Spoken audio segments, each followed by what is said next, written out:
"Get out of here, you filthy, disgusting brat! You'll never belong anywhere decent,"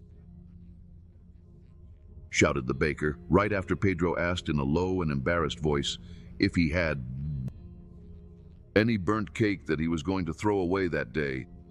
That morning, Pedro had woken up with a tightness in his chest and his eyes full of tears. It was the birthday of the person he loved most in the world, his dear mother. He searched his empty pockets, trying to find some small coin to make that day special. But at home there was nothing but emptiness. The poor little dreamer left his simple little house and began to wander the streets without destination.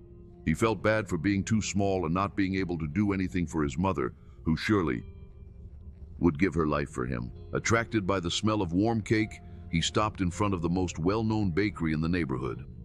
He stood watching people come and go with full bags, while in his little hands, dirty, there was only the mark of hunger and the weight of helplessness.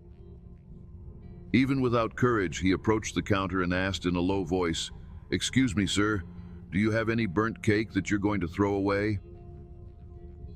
The baker, with anger and contempt, replied, "Get out of here, you filthy, disgusting brat! You'll never belong anywhere decent."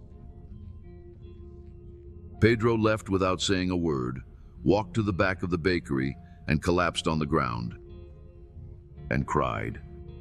After crying for a long time, he wiped his tears and looked around. It was then that he saw a burnt cake thrown near the dumpster. For him, it wasn't the best present in the world, but he knew it would make his mother smile. Carefully, he put the cake in a box and went home, overjoyed. What Pedro didn't know was that from afar, an unknown man was watching everything. He saw the humiliation the boy suffered, the despair when he cried behind the bakery, and the joy when he picked up that cake from the trash. When he got home, Pedro showed the cake to his mother and, very excited, said, "I got your little cake, Mama. It will make your day more special." After a while, a gentle knock interrupted the silence of the house.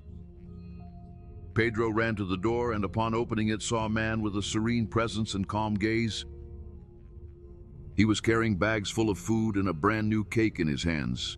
Even without them understanding how he knew, the man smiled and said in a gentle voice, "Today your mother will have the birthday she deserves." Without expecting anything in return, that man gathered the whole family and invited them to kneel, to pray. In that simple house, silence fell. Then he said, "Lord, may love, hope, and bread never be lacking at this